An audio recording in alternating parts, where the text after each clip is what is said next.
श्री संत सद्गुरू योगीराज गंगागिरी महाराज 177व्या अखंड हरिनाम सप्ताहास भेट।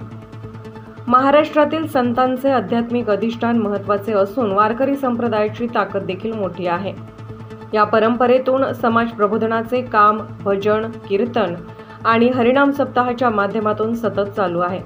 संतांच्या अभंग आणि प्रवचनातून समाजाला सकारात्मक दिशा मिळते, असे मुख्यमंत्री एकनाथ शिंदे यांनी सांगितले। आषाढी वारी दरम्यान मृत्यू झालेल्या नाशिक जिल्ह्यातील 6 वारकऱ्यांच्या वारसांना प्रत्येकी 5 लाख रुपयांची मदत देण्याची घोषणा त्यांनी केली।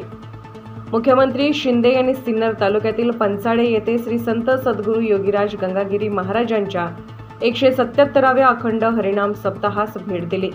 यावेळी ग्रामविकास मंत्री गिरीश महाजन, आमदार माणिकराव कोकाटे, जिल्हाधिकारी जलद शर्मा, महंत रामगिरी महाराज आणि अन्य मान्यवर उपस्थित होते। मुख्यमंत्री शिंदे म्हणाले, 177 वर्षापासून चालत आलेल्या या सप्ताहाच्या माध्यमातून भक्तांना आध्यात्मिक शांती मिळते। यामुळे वारकऱ्यांसाठी आवश्यक सोयी सुविधा पुरवणे हे आपले कर्तव्य आहे।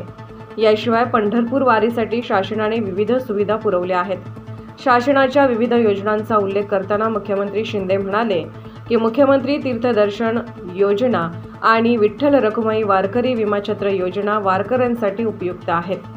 याशिवाय माझी लाडकी बहीण योजना आणि अन्य योजनांच्या माध्यमातून सर्वसामान्यांना मदत दिली जात आहे। पर्यटन मंत्री गिरीश महाजन यांनी सांगितले की महाराष्ट्रातील हा सर्वात मोठा हरिनाम सप्ताह असून त्यासाठी 10 कोटींची तरतूद करण्यात आली आहे। वृत्तसंकलन विभाग, नाशिक न्यूज मेट्रो चॅनल।